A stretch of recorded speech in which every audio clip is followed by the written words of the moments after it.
Hi everyone, welcome back to my channel BioStudy. Guys, कैसे हैं आप लोग? आई होप आप लोग सब अच्छे हैं। आज हम नए चैप्टर की शुरुआत करने वाले हैं, chapter number 8, that is human health and disease. ये चैप्टर हम लोग स्टार्ट करने वाले हैं। अभी रिसेंटली हमने चैप्टर कंप्लीट किया था ह्यूमन रिप्रोडक्शन। जिसको भी ह्यूमन रिप्रोडक्शन पढ़ना है वो पहले वाली वीडियोस को जाके देखें। उसमें मैंने एनसीईआरटी के क्वेश्चंस, इंपॉर्टेंट क्वेश्चंस सारा मैंने अच्छे से करवाया हुआ है।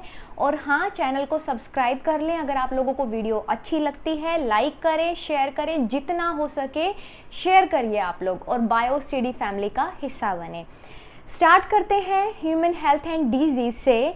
तो आप लोगों को समझना पड़ेगा कि ह्यूमन हेल्थ का मतलब क्या होता है और डिजीज का मतलब क्या होता है। देखो, चैप्टर स्टार्ट करने से पहले आप लोगों को चैप्टर का नाम पता होना चाहिए, उसका मीनिंग पता होना चाहिए कि हम लोग किस बारे में पढ़ने वाले हैं, राइट। तो इसमें हम देखेंगे कि ह्यूमन की हेल्थ पे देखेंगे बेसिकली कि हेल्थ क्या है, कौन कौन से टाइप की डिजीज होती हैं, ये सारा हम लोग इस चैप्टर में पढ़ने वाले हैं, राइट। हम इस चैप्टर में जो टॉपिक्स कवर करेंगे वो मैं यहाँ लिख देती हूँ आप लोगों के लिए। हम लोग इसमें देखेंगे डिजीज़। हम लोग डिजीज़ के बारे में पढ़ेंगे, और वो डिजीज़ भी डिफरेंट टाइप की होती हैं। वो बैक्टीरियल हो सकती हैं, वायरल हो सकती हैं, प्रोटोजोन हो सकती हैं, हेलमिंथीज की हो सकती हैं, ठीक है। ये डिफरेंट टाइप की डिजीज़ हम लोग इसमें पढ़ेंगे, राइट। सेकंड, हम इसमें पढ़ेंगे कि भाई इम्यूनिटी क्या होती है, राइट। इम्यूनिटी के बारे में हम लोग पढ़ेंगे, इम्यूनिटी एंड उसके टाइप्स, कि भाई कितने टाइप की होती है। अच्छा, इम्यूनिटी वाले टॉपिक में फिर एंटीबॉडीज आ जाती हैं, एंटीजेंस आ जाते हैं, वो सारा हम लोग इम्यूनिटी वाले टॉपिक में कवर करेंगे, राइट। थर्ड, हम इसमें देखेंगे, थर्ड और ये मैं बोल सकती हूँ कि इसमें मोस्ट इम्पॉर्टेंट जो आप लोगों को समझना है तो वो होगा कैंसर के बारे में, एड्स के बारे में, एड्स के बारे में, ठीक है। ये देखेंगे हम लोग क्या है इसके, क्या इसका प्रोसेस होता है, कितने ये टाइप्स के होते हैं, ठीक है। और लास्ट इसमें हम लोग पढ़ेंगे फोर्थ पे कि ड्रग्स के बारे में, ड्रग एडिक्शन क्या होता है, ड्रग्स कौन कौन सी टाइप की होती हैं और ड्रग के एडिक्शन क्या हैं, ठीक है। एडोलेसेंस एज में ड्रग का कंजप्शन कितना करना चाहिए, किस किस डिजीज़ में करना चाहिए, तो वो सारा हम लोग ये वाले टॉपिक में कवर करेंगे, ड्रग वाले में, राइट। तो आज मैं करवाने वाली हूँ आप लोगों को डिजीज़ के बारे में, और आज बेसिकली हम लोग दो ही टाइप की करेंगे, bacterial and the viral type, right. और जो बाकी की 3 बची हैं वो मैं नेक्स्ट वीडियो में करवाऊंगी। उसमें हम लोग क्या पढ़ेंगे, हम लोग मलेरिया के बारे में भी पढ़ेंगे, लाइफ साइकिल हम लोग देखेंगे उसकी। तो ये सारी चीज़ें होंगी नेक्स्ट वीडियो में। इस वीडियो में आपका थोड़ा सा बेसिक सेट करने के लिए, थोड़ा सा आपको चैप्टर समझाने के लिए ये वाली वीडियो में मैं डिजीज़ के बारे में डिस्कस करूँगी, राइट। देखो, हेल्थ का मतलब क्या होता है, आपको एक एक चीज़ें आपको रिटर्न नोट्स की फॉर्म में मिल जाएंगी। अगर आप लोगों ने टेलीग्राम चैनल को ज्वाइन नहीं किया है तो आप लोग टेलीग्राम चैनल को ज्वाइन कर लें। डिस्क्रिप्शन बॉक्स में आप लोगों को लिंक मिल जाएगा इसका, और वहाँ से आप लोग नोट्स ले सकते हैं, ठीक है। देखो, हेल्थ क्या होती है, अगर मैं नॉर्मली आप लोगों से पूछूं कि हेल्थ का मतलब क्या है, देखो हेल्थ का मतलब होता है कि भाई फिजिकली, मेंटली और सोशली बिल्कुल ठीक होना, well being of physical, mental and social, ठीक है। State of the complete physical, mental and the social well being. Physical से मतलब क्या है, फिजिकल से मतलब है फिजिकली फिट, ठीक है। मेंटल से मतलब है मेंटली फिट, मतलब किसी भी टाइप का डिप्रेशन नहीं है, स्ट्रेस नहीं है, कोई भी मेंटल डिसेबिलिटीज़ नहीं है, तो वो हो जाएगा मेंटली फिट। और तीसरा है सोशली। सोशली का मतलब क्या है, देखो सोशली में चीज़ें आ जाती हैं कि आप लोग कम्युनिकेट करते हैं। आप लोग जिस स्कूल में पढ़ते हैं आप अपनी सोशली मतलब सोशल रहते हैं, क्या है, एक दूसरे से कम्युनिकेट करते हैं, आप में वो कैपेबिलिटीज़ हैं फ्रेंड्स बनाने की, आप लोगों अच्छे से बात करते हो एक दूसरे के साथ में, आपका क्या बिहेवियर है। तो ये सारी चीज़ें अगर परफेक्ट है मतलब वो सारा डिफाइन करेगी हेल्थ को, राइट। तो ये 3 चीज़ें आ जाएंगी जब हम हेल्थ के बारे में डिस्कस करते हैं, ठीक है।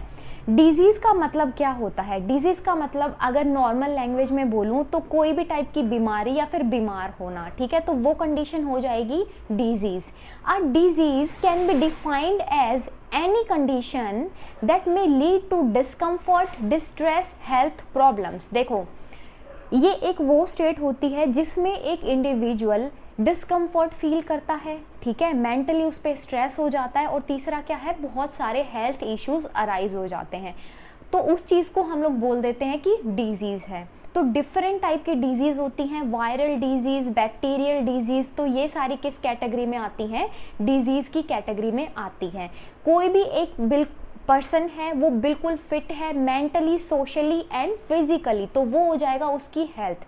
अच्छा, अब ये दोनों चीज़ें किस पे डिपेंड करती हैं? लाइफस्टाइल पे डिपेंड करेंगी कि भाई किस टाइप का लाइफस्टाइल आप लोग जी रहे हैं, ठीक है, आप कितनी डेली एक्सरसाइज कर रहे हैं। तो ये सारी चीज़ें अल्टीमेटली किसके साथ कनेक्शन बनाती है? आपकी लाइफस्टाइल के साथ में। अच्छा, एक बहुत इंपॉर्टेंट चीज़ें आ जाती हैं कि योगा करना, एक्सरसाइज करना, ताकि आप फिजिकली, मेंटली एंड सोशली बिल्कुल फिट रहें, ठीक है। तो इसके अंदर एक इम्पॉर्टेंट चीज़ एक्सरसाइज ऐड हो जाती है। एक्सरसाइज, योगा, ये सब चीज़ें इसके अंदर आ जाती हैं।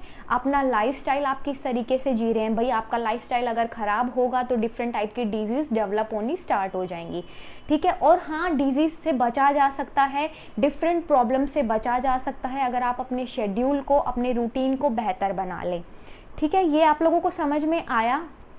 अब देखो, ह्यूमन डिजीज़ को डिवाइड किया गया है 2 टाइप्स के अंदर, ठीक है। ह्यूमन डिजीज़ 2 टाइप की हो सकती हैं। कॉन्जेनाइटल, इंपॉर्टेंट है ये, एक एक चीज़ आप लोग बहुत बारीकी से और बहुत अच्छे से समझें। कॉन्जेनाइटल का मतलब होता है जेनेटिक डिसऑर्डर, मतलब ये डिसऑर्डर बर्थ से है, ठीक है। जेनेटिक डिसऑर्डर, बर्थ के टाइम से ही ये डिसऑर्डर हो गया है और वही चल रहा है। जैसे कि अब दिल में बोलते हैं ना कि दिल में छेद है, इसके बर्थ के टाइम से ही, होल है हार्ट के अंदर, तो ये क्या है? बर्थ के टाइम से डिजीज चल रही है, ठीक है। तो उसको बोलेंगे कॉन्जेनाइटल टाइप। एक्वायर्ड का मतलब क्या होता है? अपने लाइफ टाइम में वो एक्वायर की है, अपने लाइफ टाइम में कोई भी पर्टिकुलर डिजीज़ को एक्वायर किया गया है, मतलब बर्थ के बाद जो डिजीज़ हुई है उसको एक्वायर्ड बोलेंगे, ठीक है। अब एक्वायर्ड वाली जो है उसको फर्दर 2 टाइप्स में डिवाइड किया गया है। ह्यूमन डिजीज़ 2 टाइप की होती हैं, कॉन्जेनाइटल एंड द एक्वायर्ड। अब एक्वायर्ड वाली को लेके चलते हैं। एक्वायर्ड में 2 टाइप्स हैं, communicable and the non communicable. Communicable से मतलब है जो इन्फेक्शंस कोज करती हैं, जो इन्फेक्शियस होती हैं, ठीक है, उसको कम्युनिकेबल बोला जाता है। अब देखो, बर्थ के टाइम वाली तो बिल्कुल अलग है कॉन्जेनाइटल, जो एक्वायर्ड वाली है वो 2 टाइप की होगी कि भाई इन्फेक्शियस होगी या नॉन इन्फेक्शियस होगी, ठीक है। इन्फेक्शियस वाली को कम्युनिकेबल बोल दिया है और नॉन कम्युनिकेबल बोला है नॉन इन्फेक्शियस वाली को, राइट। अब उसके बाद में आप देखो कि जो इन्फेक्शियस वाली है वो भी 2 टाइप की है आगे चल के, वो है contagious and the non contagious. Confuse बिल्कुल नहीं होना है यहाँ पे। जो इन्फेक्शियस वाली है उसी को 2 टाइप में डिवाइड कर दिया गया है कि वो कैसे आगे फर्दर इन्फेक्शन कोज करती है, ठीक है। तो उस बेसिस पे है contagious and the non contagious. Contagious का मतलब होता है जो डायरेक्ट कॉन्टैक्ट से इन्फेक्शन फैल जाए, तो ठीक है, डायरेक्ट कॉन्टैक्ट वाली होगी कॉन्टेजियस। और नॉन कॉन्टेजियस मतलब थ्रू द कोजिंग एजेंट्स, जो एजेंट्स के थ्रू इन्फेक्शन कोज होता है उसको नॉन कॉन्टेजियस बोला गया है, ठीक है। कॉन्टेजियस वाली में कॉन्टैक्ट्स के थ्रू होती है और इसके अंदर एजेंट्स के थ्रू होती है। तो ये है इसके कम्युनिकेबल के टाइप्स, राइट। ह्यूमन डिजीज में 2 टाइप्स आ गए, एक्वायर्ड वाली में फिर से 2 टाइप हैं। अब कम्युनिकेबल जिसको इन्फेक्शियस बोला गया है उसमें भी आगे फर्दर 2 टाइप है। तो सबसे पहले देखते हैं कॉन्जेनाइटल डिजीज क्या होती हैं। देखो, कॉन्जेनाइटल मैंने अभी आप लोगों को बताया है जो बर्थ के टाइम से प्रेजेंट होती हैं।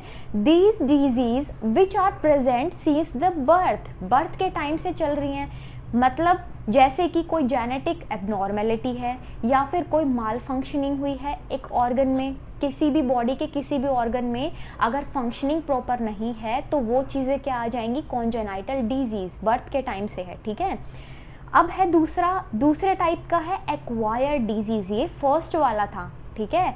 सेकंड वाला है एक्वायर, मतलब एक्वायर किया गया है, लाइफ टाइम में वो डिजीज को एक्वायर किया गया है। These are the disease which में अकर आफ्टर बर्थ। आप लोगों को जो ध्यान रखना है, ये वर्ड याद रखना है, आफ्टर बर्थ, ठीक है। ड्यूरिंग वंस लाइफ टाइम, मतलब लाइफ टाइम में बर्थ के बाद जो डिजीज हुई हैं उनको एक्वायर्ड डिजीज बोलेंगे, राइट। अब जो एक्वायर्ड डिजीज हैं वो भी फर्दर 2 टाइप्स की हैं। इन्फेक्शियस जिसको कम्युनिकेबल बोला है, दूसरा है नॉन इन्फेक्शियस जिसको नॉन कम्युनिकेबल बोला है, ठीक है। अब जो कम्युनिकेबल वाली है, मतलब जो इन्फेक्शियस वाली है, वो क्या है, वो है वो डिजीज़ जो ट्रांसमिट होती हैं एक पर्सन से दूसरे पर्सन में थ्रू द इन्फेक्शियस एजेंट्स। भाई एजेंट्स के थ्रू डिजीज़ का आगे ट्रांसफ़र होना, दैट इज़ कम्युनिकेबल। ठीक है, कम्युनिकेबल का मतलब होता है कि एक डिजीज़ एक पर्सन से दूसरे पर्सन में जा रही है। यहाँ पे आप लोग समझो, ये पर्सन है, ये है अफेक्टेड पर्सन, ठीक है, ये है अफेक्टेड वाला पर्सन, और ये कैसा है, हेल्दी पर्सन है, ये हेल्दी पर्सन है। अब अफेक्टेड पर्सन से हेल्दी पर्सन के अंदर डिजीज़ ट्रांसमिट हो गई है, डिजीज़ ट्रांसफ़र हो गई है, तो ये होगी इन्फेक्शियस डिजीज़। देखो इन्फेक्शियस है तभी वो इन्फेक्शन आगे फैल गया है। एक नॉर्मल इंसान के अंदर जो एक हेल्दी इंडिविजुअल है, उसके अंदर एक नॉन हेल्दी पर्सन से जो भी जिसके अंदर भी डिजीज़ थी उससे हेल्दी वाले में ट्रांसफ़र हो गई है, तो वो हो गई इन्फेक्शियस टाइप की, राइट। और इसके अंदर आ जाती हैं tuberculosis, measles and the malaria. तो इसके अंदर ये 3 डिजीज़ हैं, tuberculosis, measles and the malaria, right. अब नॉन इन्फेक्शियस वाली कौन सी हैं, जो ट्रांसमिट नहीं होती from a infected person to a healthy person. मतलब इन्फेक्टेड पर्सन में है तो उसी में रह जाएगी, वो आगे ट्रांसमिट नहीं हो पाएगी। ठीक है, इस केस के अंदर तो ट्रांसमिट हो रही थी, लेकिन इस केस के अंदर यहाँ बनाती हूँ, ये है इन्फेक्टेड पर्सन, ठीक है, और ये है हेल्दी पर्सन। देखो यहाँ से ट्रांसमिट नहीं हो पा रही हैं, नहीं हो पाना इज़ नॉन इन्फेक्शियस। तो ये क्या है, जैसे हाई बीपी, आपने कभी नहीं सुना होगा कि भाई एक इंसान को ब्लड प्रेशर की प्रॉब्लम है, हाई लो ब्लड प्रेशर की प्रॉब्लम है, तो वो दूसरे इंसान के अंदर आ गई है, ऐसा नहीं होता है, तो वो नॉन इन्फेक्शियस हो जाएगी। ठीक है, कैंसर, कैंसर वाली भी कैसी है, non infectious. Allergy and the obesity, obesity आप लोगों ने देखा, ओबेसिटी मतलब मोटापा। ऐसा तो नहीं है कि एक इंसान मोटा है तो दूसरा इंसान उसको भाई उसके कांटेक्ट में होगा तो वो भी मोटा हो जाएगा, ऐसा नहीं होता है। तो ये हो जाएंगे नॉन इन्फेक्शियस टाइप्स, राइट। और ये है एक्वायर्ड डिजीज़ के टाइप्स। अब देखो कॉमन इन्फेक्शियस डिजीज़ में हम लोग ये 5 टाइप के बारे में पढ़ेंगे जो कि बहुत इंपॉर्टेंट हैं, right. First is the bacterial disease. Bacterial disease is जो बैक्टीरिया कॉज करते हैं। कौन कॉज करता है इनको, बैक्टीरिया कॉज करेगा, मतलब ये बैक्टीरियल डिजीज़ हैं। वायरल डिजीज़, सेकेंड टाइप में हम लोग देखेंगे कि वायरल डिजीज़ कौन है और इनको कॉज करते हैं वायरस, ठीक है। थर्ड में देखेंगे प्रोटोजोन डिजीज़, आप लोगों को याद रखना है, ऐसे ही आप लोगों को याद रखना है, ये bacterial disease, viral disease, protozoan disease. Fourth पे आ जाएगा हेलमिंथ डिजीज़ एंड फिफ्थ पे है फंगल डिजीज़। तो ये आप लोगों को याद रखना है। अब देखो अगर आप लोग एनसीईआरटी के पॉइंट ऑफ व्यू से बात करें तो आप लोगों के लिए ये बहुत इंपॉर्टेंट है जो मैंने इस वाली डायग्राम में बनाए हुए हैं, ठीक है। मतलब इस वाले जो चार्ट में मैंने ये बनाए हुए हैं डिजीज़, ये आपके एनसीईआरटी के पॉइंट ऑफ व्यू से बहुत इंपॉर्टेंट हैं। बैक्टीरियल डिजीज़ में ऐसा नहीं है कि मैंने इस वीडियो में सिर्फ टाइफाइड और निमोनिया के बारे में बताया हुआ है, ऐसा नहीं है। आगे मैंने और भी सारी बताई हुई हैं डिजीज़, जितनी भी बैक्टीरियल टाइप की होती हैं। नीट पॉइंट ऑफ व्यू से जितने भी कॉम्पिटिटिव एग्ज़ाम्स होते हैं उनके पॉइंट ऑफ व्यू से बहुत इंपॉर्टेंट होती हैं। बट अगर आप एनसीईआरटी के अकॉर्डिंग चलते हैं, बोर्ड्स के अकॉर्डिंग चलते हैं, तो ये बहुत इंपॉर्टेंट है जो मैंने यहाँ पे लिखी हुई हैं। बैक्टीरियल डिजीज़ में बेसिकली टाइफाइड और निमोनिया आता है। वायरल डिजीज़ में कॉमन कोल्ड आता है। प्रोटोजोन में आता है मलेरिया, उसकी लाइफ साइकिल एंड द अमीबिएसिस। ये लाइफ साइकिल बहुत इंपॉर्टेंट होती है मलेरिया की, ठीक है। हेलमिंथ में आ जाएगा ascariasis and the filariasis. Fifth है फंगल डिजीज़, उसमें हम लोग रिंग वॉर्म के बारे में पढ़ेंगे, यही इंपॉर्टेंट है, ठीक है। ये लोग आप थोड़ा सा अच्छे से ध्यान देके आप लोग एक बार बना के देखेंगे चार्ट पे, A4 साइज शीट पे आप लोग बना के अपनी बुक में ये अच्छे से चिपका लें ताकि आप लोगों को ध्यान में रहे चीज़ें, ठीक है। चलिए बैक्टीरियल डिजीज़ से हम लोग स्टार्ट करते हैं। मैंने बताया था कि टाइफाइड और निमोनिया बोर्ड के एग्ज़ाम से, बोर्ड के पॉइंट ऑफ व्यू से बहुत इंपॉर्टेंट है, आपके एग्ज़ाम के पॉइंट ऑफ व्यू से, लेकिन नीट के अकॉर्डिंग भी हम लोग कर रहे हैं चीज़ें। आप लोगों को सारी चीज़ें डिजीज़ वाले चैप्टर में बहुत अच्छे से समझनी है गाइज। ये चैप्टर बहुत इंपॉर्टेंट है, आप लोग ये चैप्टर को बहुत अच्छे से समझें, ठीक है। टाइफाइड, देखो इसको एंटेरिक फीवर भी बोलते हैं।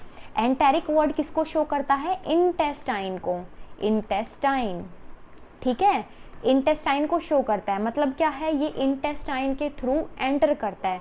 टाइफॉइड को इसीलिए एंटेरिक फीवर भी बोलते हैं। इसके अंदर देखो, अब हम डिजीज़ करने वाले हैं, तो आप लोगों को मैं इंपॉर्टेंट चीज़ें क्या करवाऊंगी, इसमें हम देखेंगे कि पैथोजन क्या है उस पर्टिकुलर डिजीज़ में, ठीक है, पैथोजन देखेंगे। दूसरा हम देखेंगे मोड ऑफ ट्रांसमिशन, कि भाई किस हिसाब से, किस वजह से वो ट्रांसफ़र हो रहा है, कौन से मोड्स हैं उसके, ठीक है, कितने तरीके हैं उसके ट्रांसफ़र होने के। और थर्ड में होगा इसका इंक्यूबेशन पीरियड का जो टाइम होता है वो हम लोग इसमें देखेंगे। और फिफ्थ इसमें देखेंगे साइन एंड द सिम्टम्स, ये फोर्थ है, ठीक है, साइन एंड द सिम्टम्स।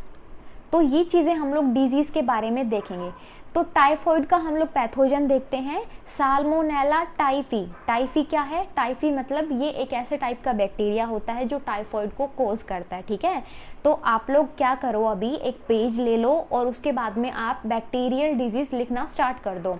देखो, सबसे पहले आप लोग लिखो टाइफॉइड, और टाइफॉइड के साथ में आप लोग लिखो एंटेरिक फीवर, इसको बोलते हैं। उसके बाद एरो बना के लिखो, क्योंकि ये एंटर करता है स्मॉल इंटेस्टाइन के अंदर, ठीक है, स्मॉल इंटेस्टाइन के अंदर ये एंटर करता है।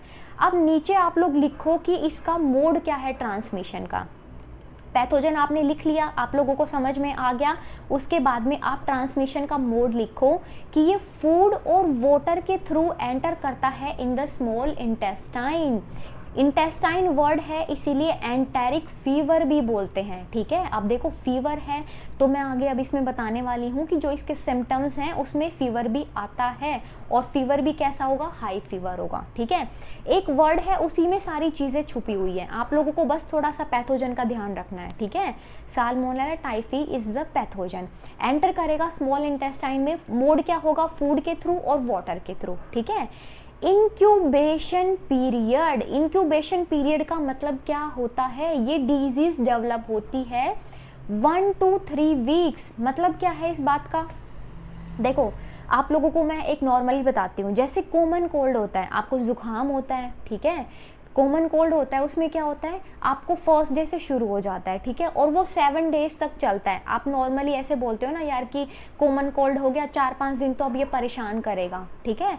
तो वो टाइम पीरियड होता है जिसके अंदर वो जो प्रॉब्लम है, वो जो डिजीज़ है वो डेवलप होती है, और उसके बाद में वो फिर ख़त्म भी हो जाती है, ठीक है, मतलब क्योरेबल होती है।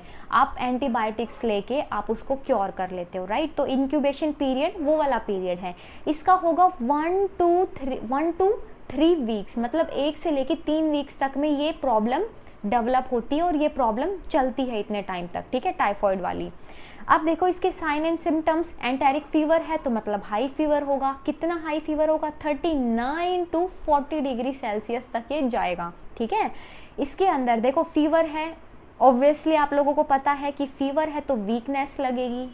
अच्छा, स्टमक पेन होगा, क्योंकि इंटेस्टाइन आप लोगों की थोड़ी सी इरिटेट रहेगी, तो स्टमक पेन होगा, उस वजह से कॉन्स्टिपेशन होगी। Loss of appetite, loss of appetite तो लगभग जितनी भी टाइप की डिजीज़ हैं उसमें फील होता है, आप लोगों को भूख नहीं लगती। तो कॉमन सिम्टम आप लोगों को पता है कि ये सब के अंदर लिखना है कि भाई लॉस ऑफ एपेटाइट हो गया, भूख बिल्कुल भी नहीं लग रही है, ठीक है। आप लोगों को टाइफॉइड वाला क्लियर हुआ, ठीक है। अब देखो नेक्स्ट इसमें क्या है, इंपॉर्टेंट चीज़ है इसके अंदर, कंफर्मेशन। भाई किसी को टाइफाइड हो गया है, अब ये कैसे कंफर्म होगा, कौन से टेस्ट से कंफर्म होगा कि उसको टाइफाइड है उस इंडिविजुअल को, ये होगा विडाल टेस्ट। बहुत इंपॉर्टेंट है, विडाल टेस्ट कंफर्मेशन के लिए होता है for the typhoid fever, right. Next है बैक्टीरियल डिजीज़ में निमोनिया। निमोनिया आप लोगों ने बहुत कॉमन सा नाम है, कॉमन सी डिजीज़ है, आप सब लोगों को पता है क्या होती है। एक बार हम लोग इसको अच्छे से समझ लेते हैं। देखो पैथोजन हम लोगों को पढ़ना है, इसके अंदर कौन सा है, पैथोजन है स्ट्रेप्टोकोकस निमोनी। स्ट्रेप्टोकोकस निमोनी, पहले वाले का रिवाइज करवा दूं, टाइफॉइड वाले केस में था साल्मोनेला टाइफी, इसमें है स्ट्रेप्टोकोकस निमोनी। स्ट्रेप्टोकोकस निमोनी को डिप्लोकोकस निमोनी भी बोला जाता है, ठीक है, इसको डिप्लोकोकस निमोनी भी बोला जाता है, और इसको हीमोफिलस इन्फ्लुएंजा के नाम से भी जाना जाता है। तो ये आप लोग थोड़ा सा ध्यान में रखें। स्ट्रेप्टोकोकस निमोनी, उसको डिप्लोकोकस निमोनी भी बोल देते हैं, और इसको हीमोफिलस इन्फ्लुएंजा के नाम से भी जानते हैं, ठीक है। मोड ऑफ ट्रांसमिशन, ट्रांसमिशन का मोड क्या होगा? Inhaling the droplets by an infected person. Infected person से अगर इनहेल कर रहे हो, जैसे कि सपोज करो एक पर्सन है जो कि इन्फेक्टेड है, अब उसने छींक दिया उसने, ठीक है, और आप उसके बिल्कुल पास में खड़े हो, तो क्या होगा? जो ड्रॉपलेट्स होंगी वो आप उनको इनहेल कर लोगे, और उस वजह से क्या होगा? आपको भी ये इन्फेक्शन हो जाएगा। तो निमोनिया किस वजह से होता है? कौन से मोड से ट्रांसमिशन होती है इसकी? इन्फेक्टेड पर्सन की इनहेल कर लेते हैं अगर हम लोग ड्रॉपलेट्स को, ठीक है। Sputum of the patient, patient के स्पूटम से भी ये इन्फेक्शन फैलता है, ठीक है, इसका ट्रांसमिशन होता है स्पूटम से भी। अब देखो इंक्यूबेशन पीरियड इसका कितना होगा? 1 to 3 डेज। भाई 1 से 3 दिन के अंदर अंदर ये इसका इंक्यूबेशन पीरियड होगा, ये डेवलप हो जाएगी डिजीज, ठीक है। इसका इंक्यूबेशन पीरियड होगा 1 to 3 डेज। तो 3 दिन के बाद तो जो बंदा होगा उसकी हालत बहुत ख़राब हो जाएगी। देखो कैसे हालत ख़राब होगी, ये देखो साइन एंड सिम्टम्स क्या होंगे? lymph and the mucus collect in the alveoli and the bronchioles of the lungs, मतलब लंग की तो यहाँ पे हालत ख़राब हो जाएगी। यहाँ पे lymph और mucus कलेक्ट हो जाएगा alveoli में, bronchioles में, लंग्स के, ठीक है। उसकी वजह से क्या होगा? सफिशिएंट एयर नहीं मिल पाएगी, lungs don't get sufficient air, और उस वजह से क्या होगा? प्रॉपर एक्सचेंज नहीं हो पाएगा गैसेस का, एंड क्या होगा? उसकी वजह से सांस लेने में प्रॉब्लम आएगी, ठीक है, क्योंकि एल्वियोलाइज में, ब्रोंकियोल्स में म्यूकस का वहाँ पे डिपोजिशन हो गया है, लिम्फ का डिपोजिशन हो गया है। अब डिपोजिशन हो गया है मतलब सांस ढंग से एक्सचेंज नहीं हो पा रहा है गैसेस का, ठीक है, प्रॉपर एक्सचेंज नहीं हो पा रहा है एल्वियोलाई में, उसकी वजह से ये बीमारी हो जाएगी। और 1 से 3 दिन का इसका इंक्यूबेशन टाइम पीरियड है। इसके अंदर फीवर होगा, चिल, कफ, हेडेक, ये तो कॉमन प्रॉब्लम है। हेडेक होगा, उसको ठंडी लगेगी, हेडेक होगा एंड द फीवर होगा। तो अब तक दोनों में कॉमन क्या है? फीवर, ठीक है, फीवर दोनों में कॉमन आया है अब तक। अच्छा, लॉस ऑफ एपेटाइट भी इसके अंदर होगा, भूख नहीं लगेगी, जैसे कि कोई भी बीमारी होती है तो उसमें भूख नहीं लगती है। तो 2 आप लोगों को क्लियर हो चुके हैं बैक्टीरियल डिजीज के। थर्ड हम लोग पढ़ते हैं कोलेरा। थर्ड है हम लोग जो पढ़ने वाले हैं कोलेरा, ठीक है। पैथोजन है इसमें विब्रियो कोलेरा, कोमा शेप्ड के बैक्टीरिया होते हैं इसमें, ठीक है, कोमा शेप्ड के बैक्टीरिया, कोमा को विब्रियो बोलते हैं। तो विब्रियो कोलेरा इसके अंदर क्या है? पैथोजन है जो कि कोलेरा को कोज करते हैं। Mode of transmission, mode of transmission इसके अंदर होगा कॉन्टैमिनेटेड वाटर। कॉन्टैमिनेटेड वाटर, जो वाटर कॉन्टैमिनेट हो चुका है, जो भी उसको पी लेगा उसको कोलेरा हो जाएगा, ठीक है। इंक्यूबेशन पीरियड क्या होता है? Few hours to 2 to 3 days. भाई कुछ आवर्स, 2 से 3 दिन या फिर कुछ घंटों के अंदर ये देखने को मिलेगा आपको कि प्रॉब्लम होनी स्टार्ट हो गई है, ठीक है। साइन एंड सिम्टम्स, साइन क्या होंगे? Patient start passing frequent tools, मतलब क्या होगा? लूज मोशन देखने को मिलेंगे, वॉमिटिंग हो जाएगी। बोलते हैं ना कि कॉन्टैमिनेटेड फूड या कॉन्टैमिनेटेड वाटर अगर आप लोग कंज्यूम कर लेते हो तो उसकी वजह से उल्टियाँ आने लग जाती है। फ्रीक्वेंट टूल पास करते हो, लूज मोशंस होते हैं आप लोगों को, ठीक है। तो ये हो जाएंगे कोलेरा के सिम्टम्स। अब ट्रीटमेंट क्या है? सब लोगों को पता है कि उस सिचुएशन में इलेक्ट्रोलाइट्स दिए जाते हैं, ORS, ओरल रिहाइड्रेशन सॉल्यूशन दिया जाता है, ORS बना के इलेक्ट्रोलाइट्स का कंजप्शन किया जाता है। ये आप लोग घर पे भी बनाते हो, मम्मियाँ बना के देती हैं ना कि पानी में नमक और चीनी घोल के आप लोगों को पिला देती है, ORS सॉल्यूशन वो तैयार करके आप लोगों को दे देती हैं। उसकी वजह से क्या होता है? बैलेंस हो जाता है इलेक्ट्रोलाइट्स का बॉडी में। जो फ्रीक्वेंट टूल्स पास किया था और जो बार बार वॉमिटिंग की थी, तो उसकी वजह से क्या हो गया? इलेक्ट्रोलाइट्स की वहाँ पे कमी हो गई, और ORS देंगे तो थोड़ा सा पेशेंट को रिलीफ मिलेगा, ठीक है। तो ये था थर्ड कोलेरा का, जो कि बैक्टीरियल डिजीज में थी। फोर्थ है ट्यूबरक्लोसिस। ट्यूबरक्लोसिस इसको कोच डिजीज भी बोलते हैं। कोच डिजीज इसको क्यों बोलते हैं? क्योंकि ये कोच ने डिस्कवर की थी, ठीक है, जो रॉबर्ट कोच थे उन्होंने इस डिजीज को डिस्कवर किया था, इसीलिए इसको कोच डिजीज भी बोला जाता है ट्यूबरक्लोसिस को। पैथोजन इसमें होगा माइकोबैक्टीरियम ट्यूबरक्लोसिस, देखो नाम में ही बैक्टीरिया के पैथोजन का छुपा हुआ है। जो पैथोजन है, पैथोजन बेसिकली कोज करते हैं, जो भी डिजीज है उसको कोज करेंगे कौन, पैथोजेंस, ठीक है। तो यहाँ पे ट्यूबरक्लोसिस है, मतलब माइकोबैक्टीरियम ट्यूबरक्लोसिस इसका पैथोजन है, ये आप लोगों को ध्यान रखना है, ठीक है। मोड्स ऑफ ट्रांसमिशन, किस मोड से ट्रांसमिट हो रही है disease, inhalation of the droplets by affected patient, contaminated food, contaminated water, और क्या होगा तीसरा, इनहेलेशन ऑफ द ड्रॉपलेट्स, जो इन्फेक्टेड पर्सन है उससे अगर वो बंदा छींक रहा है तो अगर आप उसके पास में खड़े हो तो उस वजह से वो ट्रांसफर हो जाएगी प्रॉब्लम आपके अंदर भी, तो ये होगा ट्यूबरक्लोसिस, ठीक है। इसके अंदर देखो ट्यूबरक्लोसिस के अंदर इंपॉर्टेंट है, ट्यूबरकुलिन टॉक्सिन मिलता है जो कि इस डिजीज को कॉज करता है। ट्यूबरक्लोसिस बीमारी को कौन कॉज करता है, माइकोबैक्टीरियम ट्यूबरक्लोसिस, ठीक है। और क्या होगा, ट्यूबरकुलिन टॉक्सिन इसमें प्रेजेंट होता है जिसकी वजह से ट्यूबरक्लोसिस होती है, ठीक है। 4 ये हमने पढ़े हैं अभी तक में, किसके, बैक्टीरियल डिजीज के। अब इसका इंक्यूबेशन टाइम पीरियड कितना होगा, इंक्यूबेशन टाइम पीरियड होगा 3 to 6 वीक्स, तो सबसे ज़्यादा इसी का आया है अब तक, 3 to 6 वीक्स इसका इंक्यूबेशन टाइम पीरियड होगा, ठीक है। अब साइन एंड सिम्टम्स क्या है इसके, साइन एंड सिम्टम्स है फीवर, देखो फीवर तो सब में चलता आ रहा है, फीवर होगा, कफ होगा, ब्लड कंटेनिंग स्प्यूटम, स्प्यूटम में ब्लड भी देखने को मिलेगा, ठीक है। चेस्ट में पेन होगा, एक्सेसिव फैटीग होगी, फेलियर ऑफ द एपिटाइट, भूख नहीं लगेगी, स्प्यूटम में रेड कलर देखने को मिलेगा, कफ होगी, फीवर होगा, ठीक है, और चेस्ट में पेन रहेगा तो मतलब ट्यूबरक्लोसिस है। एक्सेसिव फैटीग, बहुत ज़्यादा थकान रहेगी, 3 to 6 वीक्स इसका इंक्यूबेशन टाइम पीरियड है, ठीक है। इंक्यूबेशन टाइम पीरियड कितना है इसका, 3 to 6 वीक्स। कन्फर्मेशन के लिए, जैसे टाइफॉइड के लिए क्या किया था, विडाल टेस्ट किया था, तो इसके लिए कौन सा टेस्ट करवाओ आप लोग अगर प्रॉब्लम है तो, मेंटस टेस्ट, ठीक है, मेंटस टेस्ट। और इसके लिए वैक्सीन कौन सी होती है, बीसीजी वैक्सीन इसके केस में दी जाती है, ठीक है। बीसीजी नाम सुना होगा ना आप लोगों ने, बीसीजी। अब देखो बैक्टीरियल टाइप में हम लोगों ने क्या क्या पढ़ा है और क्या चीज़ें और पढ़नी है। देखो हम लोगों ने अभी जो चीज़ें पढ़ी हैं हमने 5 टाइप के देखे हैं, ठीक है। टाइफॉइड देखा है हमने, पीछे से रिवाइज करना शुरू करो, यहीं पे आप लोग याद करके ख़त्म करो, ठीक है। आप लोगों ने टाइफाइड पढ़ा है जिसको एंटेरिक फीवर भी बोलते हैं, ठीक है। पैथोजन का स्पेशली आप लोगों को याद रखना है। दूसरा आपने निमोनिया पढ़ा है, ठीक है, स्ट्रेप्टोकोकस निमोनिया, ये वापस से देख लो आप लोग, ये आप लोगों को याद रखना है। तीसरा है यहाँ पे कोलेरा, कोलेरा कौन कोज करता है, विब्रियो कोलेरा। थर्ड ये था, फोर्थ था ट्यूबरक्लोसिस, एंड फिफ्थ जो हम लोगों ने पढ़ा था वो है, पढ़ा नहीं है ये मैं पढ़ा रही हूँ अभी, 4 ही पढ़े हैं, ठीक है।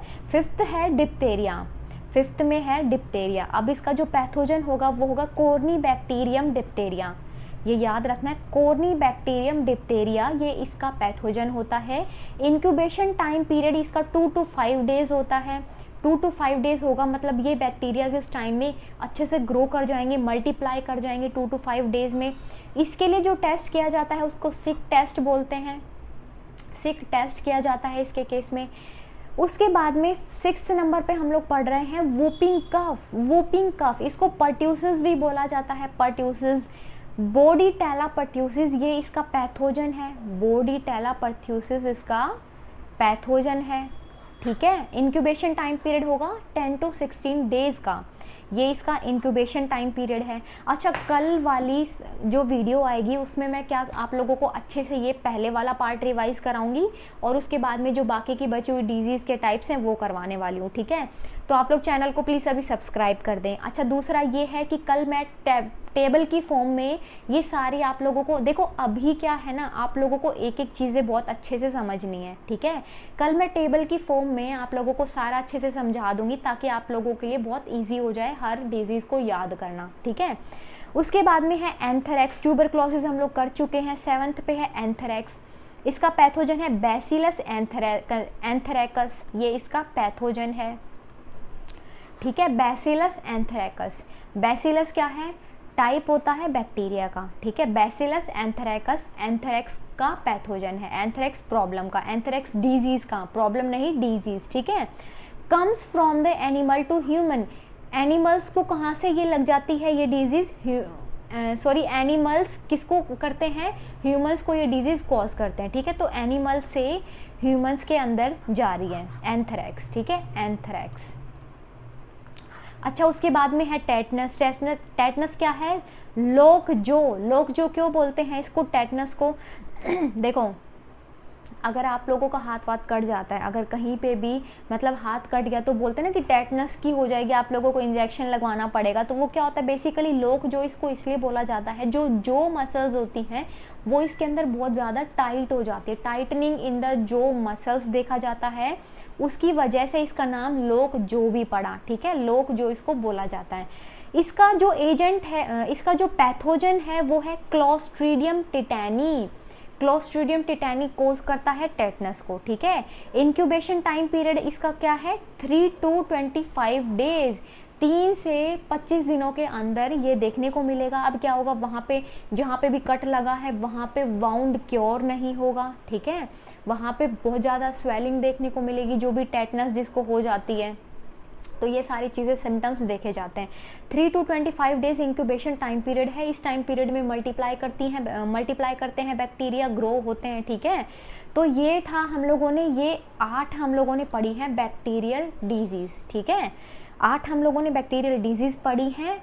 अब देखते हैं हम लोग वायरल डिजीज़, ठीक है। बैक्टीरियल डिजीज़ तो आप लोगों को अच्छे से याद हो ही चुका है, बाकी जो नेक्स्ट वीडियो आएगी उसमें भी एक बार मैं फिर से रिवाइज कराऊंगी आप लोगों को, ठीक है। तो वो आप लोग टेंशन बिल्कुल भी ना लें, आपको याद ही करवा के छोड़ना है मुझे भी।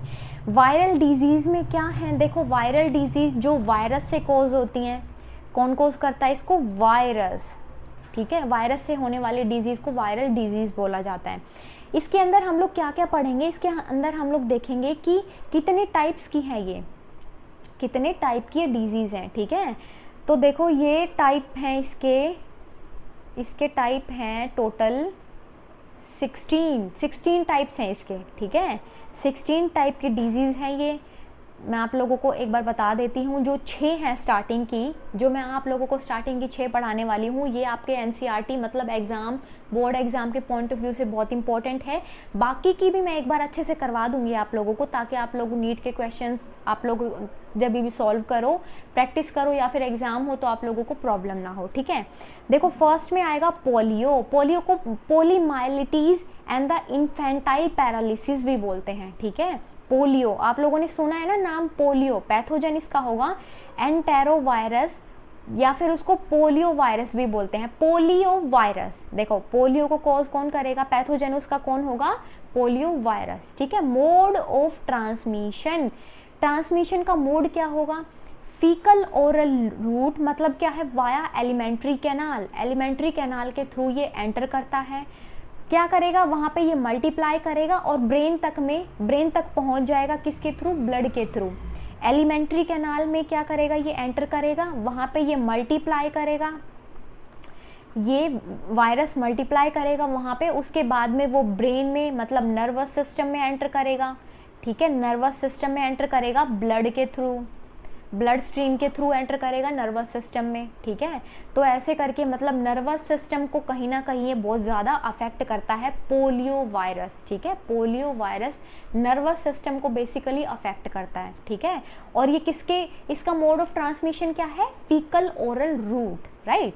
इंक्यूबेशन टाइम पीरियड, देखो इंक्यूबेशन टाइम पीरियड कितने कम टाइम में, कितना कम इनका इंक्यूबेशन टाइम पीरियड है, और ज़िंदगी भर की प्रॉब्लम है ये, क्योंकि पैरालिसिस आ जाता है इसके अंदर, ठीक है, बॉडी पैरालाइज हो जाती है। तो क्या होगा, 7 to 14 डेज इसका इंक्यूबेशन टाइम पीरियड होगा, राइट। साइन और सिम्टम्स, भाई क्या सिम्टम्स देखने को मिलेंगे अगर पोलियो हुआ है तो, पोलियो वायरस इसका पैथोजन है, right. It produces the inflammation of the nervous system में इन्फ्लामेशन होगी, ठीक है। नेक के अंदर स्टिफनेस देखने को मिलेगी। दूसरा क्या है, अटैक आ जाएगा पैरालिसिस अटैक आप लोगों ने देखा होगा, पोलियो अफेक्टेड जो भी इंडिविजुअल्स होते हैं वो उनमें पैरालिसिस अटैक आ जाता है, ठीक है। और शुरुआत कहाँ से होती है इसकी, हाई फीवर से शुरुआत होती है, भाई हाई फीवर होगा, हेडेक होगा, पूरी बॉडी पेन करेगी, तो ये इसकी शुरुआती सिम्टम्स हैं। और जो लास्ट केस है, सीवियर केसेस में बॉडी में पैरालिसिस अटैक देखने को मिलेगा, स्टिफनेस हो जाएगी नेक के अंदर, और दूसरा क्या है, इन्फ्लामेशन हो जाएगी नर्वस सिस्टम के अंदर, ठीक है। अब देखो जोनस स्टॉक, इंपॉर्टेंट है ये। जोनस स्टॉक क्या है? फादर ऑफ पोलियो वैक्सीन, जिन्होंने पोलियो वैक्सीन की, जो पोलियो की वैक्सीन को बेसिकली डिस्कवर किया था, फादर हैं इसके जोनस स्टॉक। बहुत इंपॉर्टेंट है गाइस, वैसे नॉलेज के लिए भी बहुत इंपॉर्टेंट है। देखो जितने भी पोलियो इंडिविजुअल्स हैं, पोलियो अफेक्टेड इंडिविजुअल्स हैं, जिसको भी पोलियो वायरस की वजह से पोलियो हो चुका है, वो लोग देखो अब पोलियो का वैक्सीन लगता है, ठीक है। पोलियो का वैक्सीन बोलते हैं ना, 2 बूंद जिंदगी की, पोलियो पिलाया भी जाता है। वैक्सीन की फॉर्म में किसने डिस्कवर किया था? जोनस स्टॉक ने, ठीक है।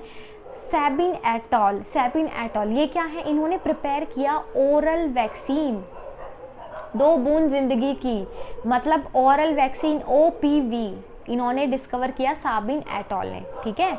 तो ये दोनों चीज़ें आप लोगों को याद रखनी है। Oral vaccine OPV, oral polio vaccine Sabin एटॉल ने डिस्कवर की थी, और पोलियो वैक्सीन बेसिकली स्टार्टिंग में फादर जिनको बोला जाता है वो है जोनस स्टॉक, ठीक है। सेकंड है रेबीज। वायरल के अंदर जो वायरल डिजीज़ हैं उसके अंदर पहला आप लोगों ने क्या पढ़ा है? पोलियो। दूसरा है रेबीज। रेबीज का आप लोगों को सबको पता है, जो भी डॉग्स होते हैं, डॉग बाइट अगर पागल कुत्ते हैं काट लेते तो उसकी वजह से रेबीज हो जाता है, कॉमन अगर मैं बोलूँ तो, ठीक है।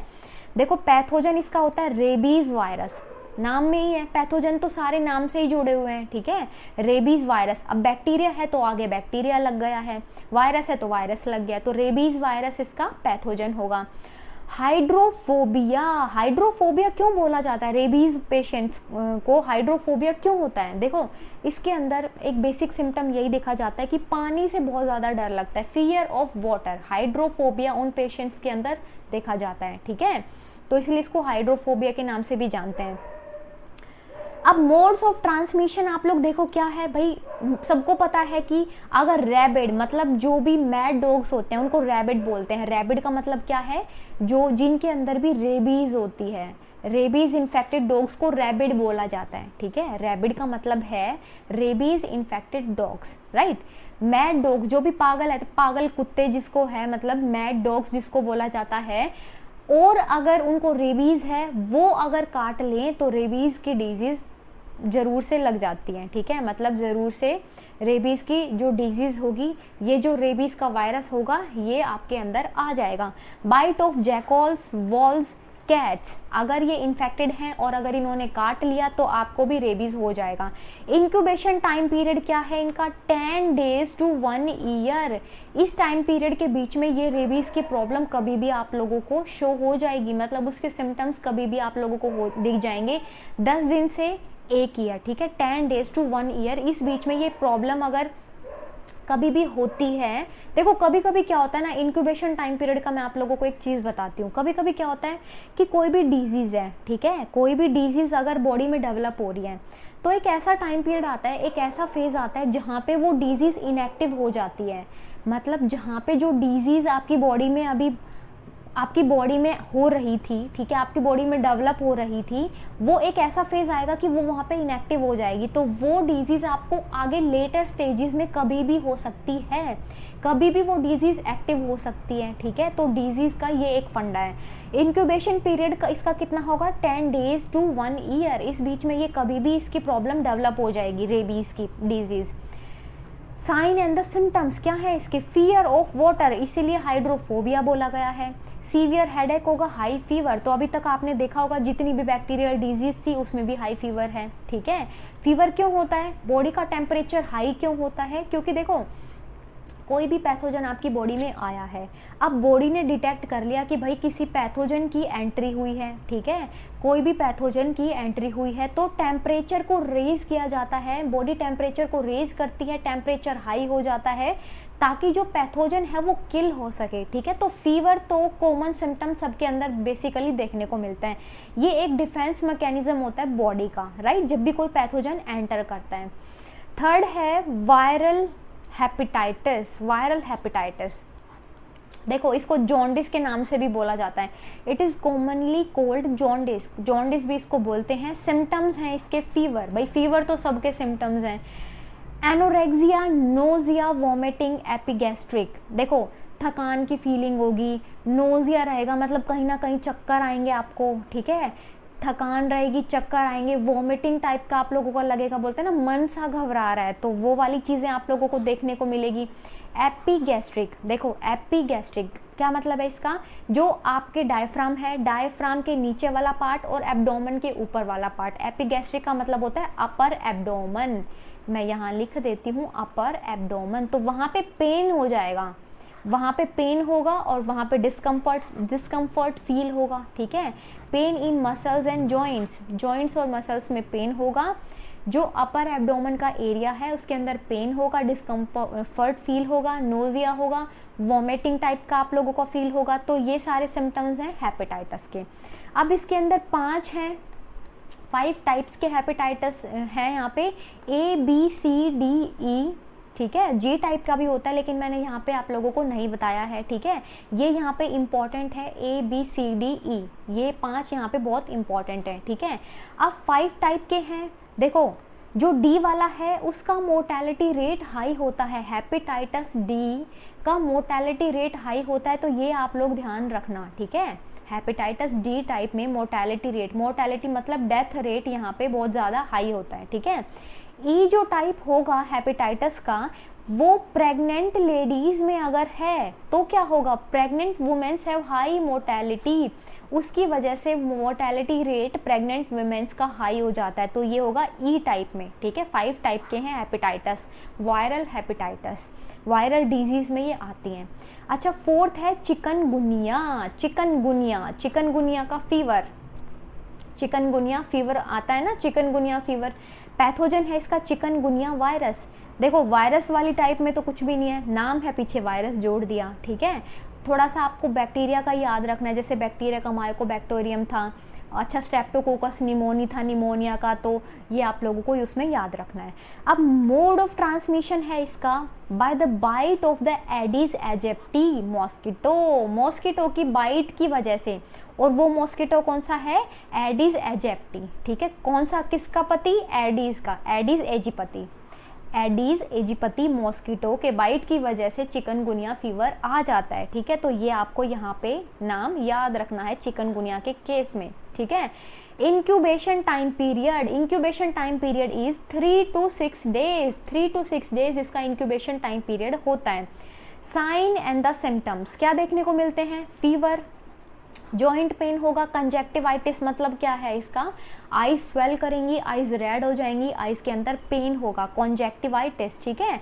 फीवर इज द बाइफेजिक फीवर इसके अंदर होता है, ठीक है। बाइफेजिक फीवर इसके अंदर होता है।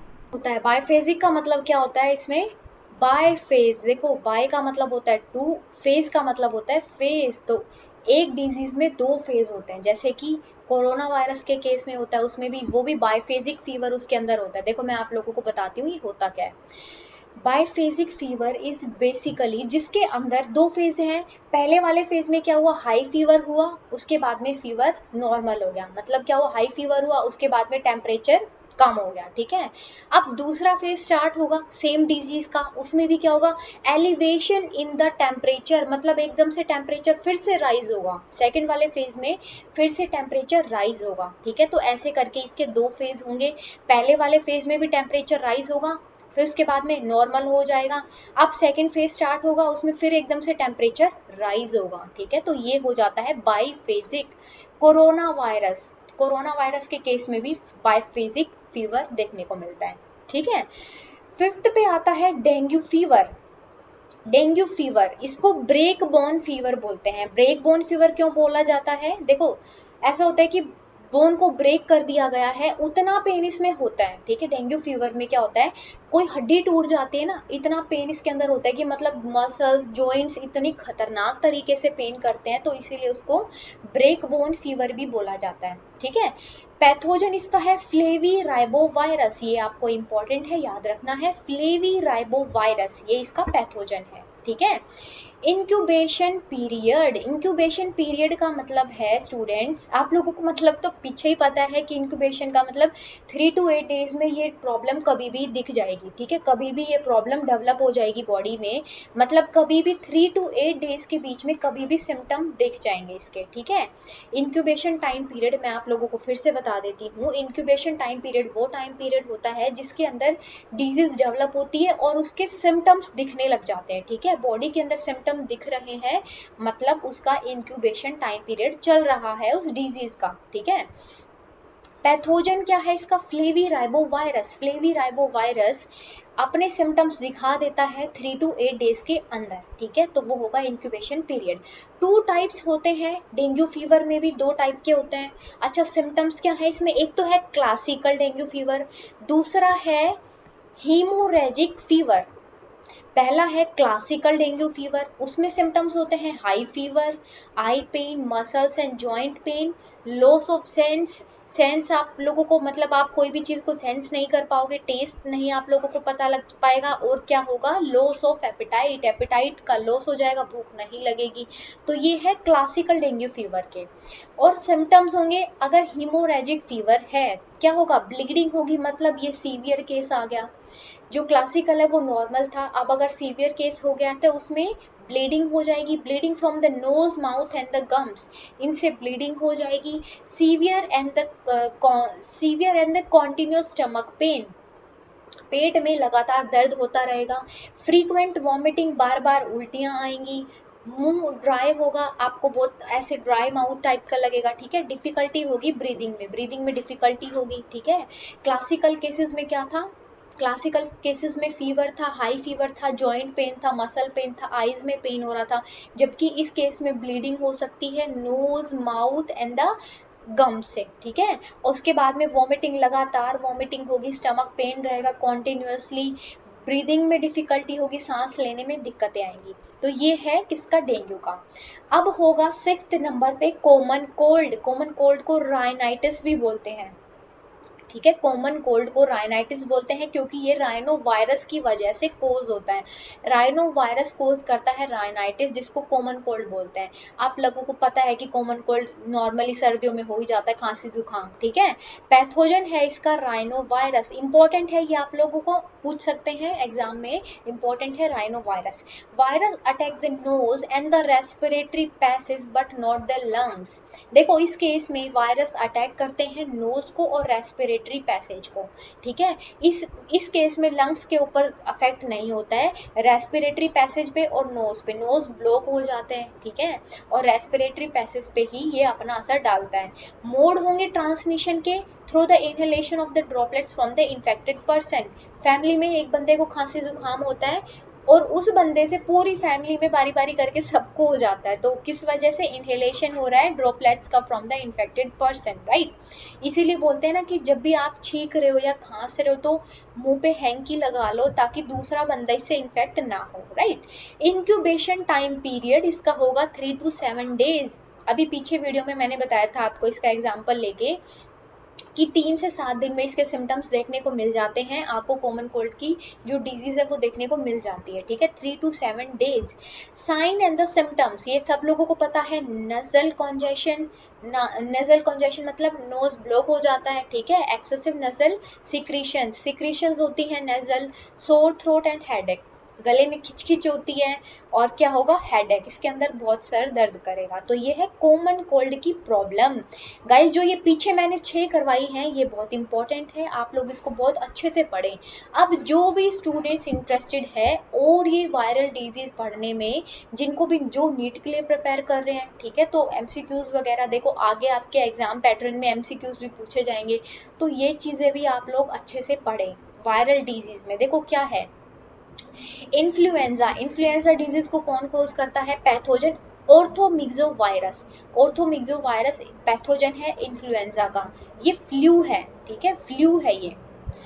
इसमें सिम्टम्स होते हैं sore throat, headache, fever, sneezing, pain all over the body, ये सब सिम्टम्स इसके अंदर देखने को मिलते हैं। ठीक है, वही जो नॉर्मल कॉमन कोल्ड के फ्लू के सिम्टम्स, जो नॉर्मल कॉमन कोल्ड के सिम्टम्स होते हैं वही सारे इसके इन्फ्लुएंजा के होते हैं। ठीक है, अब इसका मोड ऑफ स्प्रेड क्या होगा, मतलब मोड ऑफ ट्रांसमिशन इसका होगा ड्रॉपलेट इन्फेक्शन, वही इनहेलेशन किया है ड्रॉपलेट्स का फ्रॉम द इन्फेक्टेड पर्सन। अब इसका इंक्यूबेशन टाइम पीरियड होगा 1 to 4 डेज, 1 to 4 डेज में इसके सिम्टम्स दिख जाएंगे। ठीक है, फ्लू के। इन्फ्लुएंजा वैक्सीन अवेलेबल, इसकी वैक्सीन इसकी अवेलेबल है। ठीक है, इसके ट्रीटमेंट के लिए वैक्सीन अवेलेबल हैं। फ्लू, ये आप लोगों का क्लियर हुआ। ऑर्थोमिक्सोवायरस फ्लू, ऑर्थोमिक्सोवायरस पैथोजन है फ्लू का। ठीक है, सेकंड है स्मॉल पॉक्स, ये इंपॉर्टेंट है गाइज, ये इंपॉर्टेंट है।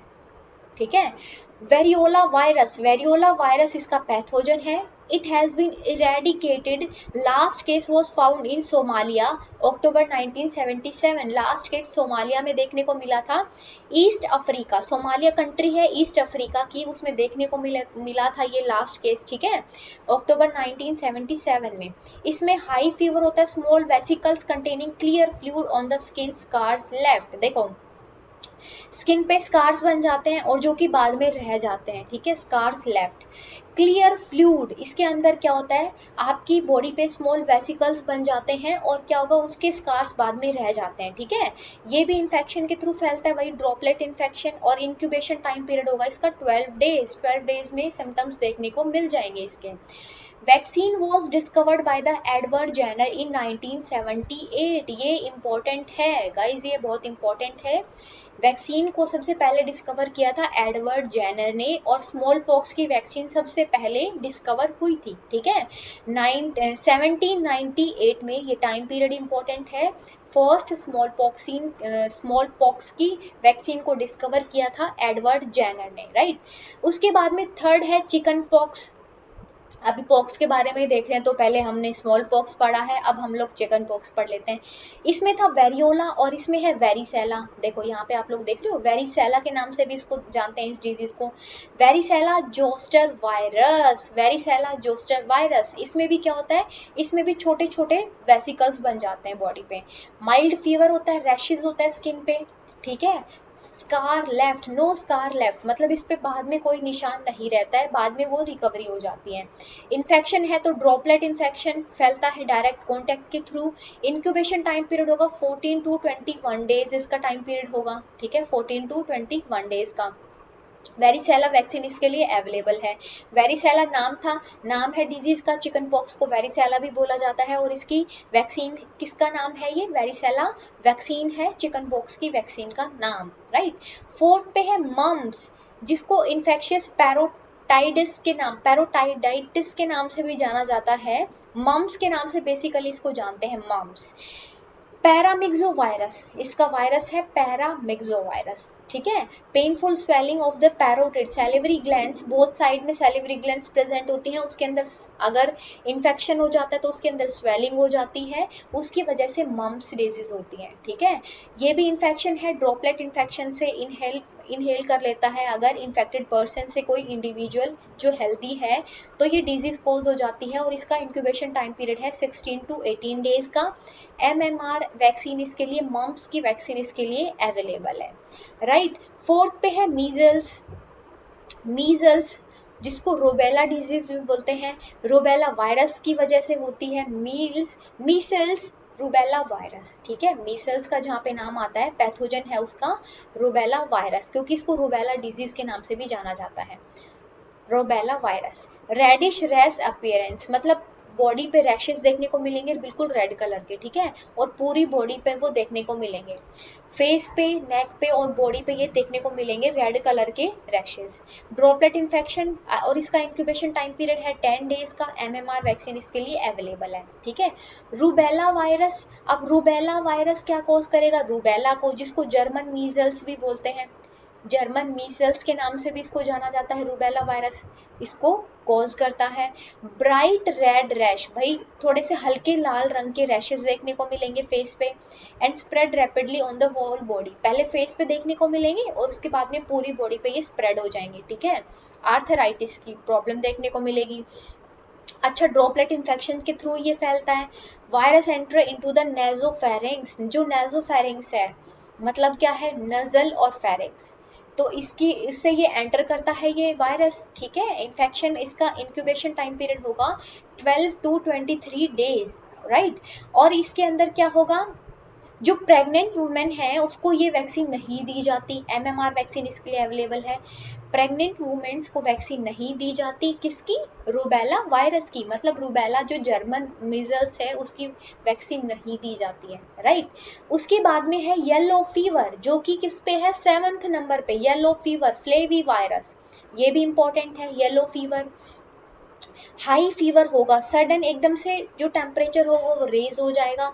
सीवियर पेन होगा जॉइंट्स, आपको ठंडी लगेगी और skin become yellow. Yellow fever क्यों है, क्योंकि जो स्किन का कलर है वो येलो हो जाता है इसके अंदर, ठीक है। स्किन का कलर इसके अंदर येलो हो जाता है। वॉमिटिंग होती है। Urine containing high levels of albumin, albumin जो है बॉडी के अंदर एल्ब्यूमिन प्रेजेंट होता है, और ये एल्ब्यूमिन की मात्रा ज़्यादा हो जाती है यूरिन के अंदर अगर येलो फीवर है, ठीक है। By the bite of Aedes aegypti mosquito, और इसका इंक्यूबेशन टाइम पीरियड होगा 3 to 4 डेज। एजिपति मॉस्किटो जो है, एडीज एजिपति, इसकी वजह से, इसके बाइट की वजह से येलो वायरस, येलो फीवर हो जाता है, ठीक है, जिसका पैथोजन है फ्लेवी वायरस, राइट। वैक्सीन इसके लिए अवेलेबल है येलो फीवर के लिए। उसके बाद में 8 है SARS, severe acute respiratory syndrome, important है। सीवियर एक्यूट रेस्पिरेटरी सिंड्रोम मतलब ये एक रेस्पिरेटरी सिंड्रोम है, ठीक है। कोरोना वायरस, भाई इसने तो तबाही मचा रखी है, इसको भी अगर आप लोग भूल जाओ तो फिर तो कुछ भी नहीं हो सकता, ठीक है। कोरोना वायरस इसका पैथोजन है और ये सार्स की कैटेगरी में आता है, मतलब ये एक वायरल टाइप की डिजीज है, राइट। इसके अंदर high fever, chills, headache, dizziness, ये सब आपको देखने को मिलती है। रनिंग नोज, नोजिया, गले में दर्द होगा, वॉमिटिंग होगी, सांस लेने में प्रॉब्लम होगी, ठीक है। जो कोरोना वायरस के जितने भी सिम्टम्स हैं वो सारे इसके अंदर आ जाएंगे। अच्छा, ये कैसे फैलता है, ये आप लोगों को बहुत अच्छे से पता है कि एक पेशेंट है जो कि इन्फेक्टेड है, उससे दूसरे बंदे को हो जाता है अगर सेफ्टी प्रिकॉशंस नहीं लिए हैं, ठीक है। तो इसलिए आप लोग मास्क लगा के घूमें, सैनिटाइजर यूज करें, जितना हो सके आप लोग हैंड वॉश का यूज करें, अपने बार बार हाथ धोएं, अगर आप लोग बाहर जा रहे हैं ज़्यादा बाहर जाना अवॉइड करें, ठीक है, और इससे बचें। और इसका इंक्यूबेशन टाइम पीरियड कितना होगा, 2 to 7 डेज, 2 to 7 डेज में इसके सिम्टम्स देखने को मिल जाते हैं, ठीक है। SARS is mostly diagnose by the PCR, polymerase chain reaction से ये डायग्नोज किया जाता है, ठीक है। पॉलीमरेज चेन रिएक्शन टेस्ट होता है, पीसीआर टेस्ट, और उससे डायग्नोज हो जाता है क्या, कोरोना वायरस, ठीक है। 9th में है swine flu, swine influenza, swine flu. Triple reassorted flu virus, H1N1 बीच में बहुत ज़्यादा फैल गया था, H1N1 इंपॉर्टेंट है ये H1N1। सिम्टम्स इसमें होंगे फीवर के, कफ के, सोर थ्रोट के, बॉडी एक, चिल्स, फैटीग, ये सब इसके फीवर के बेसिकली सिम्टम्स तो यही होते हैं कि कफ हो गया, हाई फीवर हो गया, और क्या हो गया फीवर के केस में बताओ, फीवर में डिफरेंट टाइप के हैं, येलो फीवर है, स्वाइन फ्लू है, तो ये सारी चीज़ें आ जाती हैं। अच्छा, सोर थ्रोट होगा, फैटीग होगा, चिल्स होगी, ठंड लगेगी, ठीक है। और इन्फेक्शन कैसे हो जाता है, इन्फेक्शन इज फ्रॉम स्वाइन मतलब old use of pigs, pigs के यूज की वजह से, ओल्ड यूज ऑफ पिग्स की वजह से क्या होता है, जितने भी पिग्स थे उसकी वजह से क्या होगा, H1N1 मतलब स्वाइन फ्लू हो जाएगा, ठीक है। बीच में ये बहुत ज़्यादा फैल गया था ना। और दूसरा है इसके अंदर H1N1 इसकी वैक्सीन का नाम, तो ये भी यहाँ पे इंपॉर्टेंट है। वैसे आप सब लोगों को पता है, ये बहुत जनरल सी बात है। 10th है इस पे जेनाइटल हर्पिस, जेनाइटल हर्पिस इसमें वायरस होगा हर्पिस सिम्प्लेक्स वायरस, और क्या होगा इसके अंदर, external genitalia, perianal region पे क्या होगा, अल्सर्स हो जाएंगे, ठीक है। एक्सटर्नल जेनिटेलिया, अब जिसको भी ये नहीं पता है वो पहले की वीडियोस को जाके देखें जो ह्यूमन रिप्रोडक्शन में पढ़ाया हुआ है आप लोगों को, तो उस पे क्या होगा, अल्सर्स देखने को मिलेंगे, हेडेक होगा, और क्या होगा, ईचिंग होगी, ठीक है, ईचिंग होगी, vaginal and the urethral discharge भी होगा, ठीक है। और इसमें क्या होगा, सेक्सुअल कांटेक्ट की वजह से ये ट्रांसमिट हो जाता है। Incubation time period is 2 to 7 days, 2 to 7 days इसका इंक्यूबेशन टाइम पीरियड होता है, राइट। 11th नंबर पे है genital warts, genital warts, human papilloma virus, HPV, HPV stands for the human papilloma virus. Diagnosed by the PCR, warts हो जाते हैं benign hard outer sexual intercourse की वजह से ये फैल जाते हैं। और क्या होगा, देखो यहाँ पे एक्सटर्नल जेनिटेलिया पे डेवलप हो जाएंगे वार्ड्स। वार्ड्स कैसे होते हैं, देखो ऐसे वेसिकल्स होते हैं रेड कलर के, ठीक है, इनको वार्ड्स बोला जाता है। ऐसे निशान से बन जाते हैं, तो एक्सटर्नल जेनिटेलिया पेरिएनल एरिया पे ये वार्ड्स बन जाएंगे, तो वो क्या होगा, जेनाइटल वार्ड्स, मतलब जेनाइटल एरिया पे वार्ड्स बन जाएंगे, ठीक है। ह्यूमन पेपिलोमा वायरस कॉज करता है जेनाइटल वार्ड्स डिजीज को, ठीक है। सेक्सुअल इंटरकोर्स की वजह से ये डिजीज ट्रांसमिट होती है। अब सेक्सुअल इंटरकोर्स की वजह से यहाँ पे दो चीजें आपको याद रखनी है, एक है जेनाइटल हर्पिस और दूसरा है जेनाइटल वार्ड्स। तो ये आप लोग याद रखेंगे ना कि सेक्सुअल कांटेक्ट की वजह से ये दो टाइप की डिजीज कॉज होती हैं। और नॉर्मली जितनी भी हम लोगों ने वायरल अभी पढ़ी हैं उसमें आप मोड ऑफ ट्रांसमिशन यही लिख देना, ड्रॉपलेट इन्फेक्शन, या आप ये लिख सकते हो कि इनहेलेशन हुआ है ड्रॉपलेट्स का फ्रॉम द इन्फेक्टेड पर्सन। तो ये आप इसके अंदर मोड ऑफ ट्रांसमिशन लिख सकते हो वायरल टाइप में, ठीक है। अच्छा, सिम्टम्स का मैं आप लोगों का इजी कर देती हूँ काम। बेसिकली जो वायरल टाइप के हैं उसमें फीवर होगा, ठीक है। अब फीवर है तो मतलब गले में खिचखिच होगी, सोर थ्रोट होगा, आपको थोड़ी सी ठंडी लगेगी, कफ हो जाएगा, तो ये सारे इसके आप लोग सिम्टम्स लिख सकते हो, ठीक है। और लास्ट में आप लोगों को जो चीजें याद रखनी है ना गाइस, वो ये है कि डिजीज का नाम और उसके पैथोजन, ये आपको मेन याद रखना है। तो आप लोग नोटबुक निकालो अपनी और ये अपना सामने लिखो, जो डिजीज है उसके पैथोजन लिखो और इंक्यूबेशन टाइम पीरियड उसका लिख दो, ठीक है। तो ऐसे करके आप लोगों को ये याद हो जाएगी। बाकी कल वाली वीडियो में भी मैं आप लोगों को टेबल की फॉर्म में ये सारा, जैसे मैंने इस टेबल की फॉर्म में बताया है, ऐसे ही वायरल और बैक्टीरियल वाला दोनों करवाने वाली हूँ मैं। तो आप लोग चैनल को भी सब्सक्राइब कर सकते हैं अगर आप लोगों को वीडियोज अच्छी लगती हैं गाइज। या आज के लिए इतना ही काफी है, हम लोग कल मिलेंगे नेक्स्ट पार्ट में, राइट। बाय।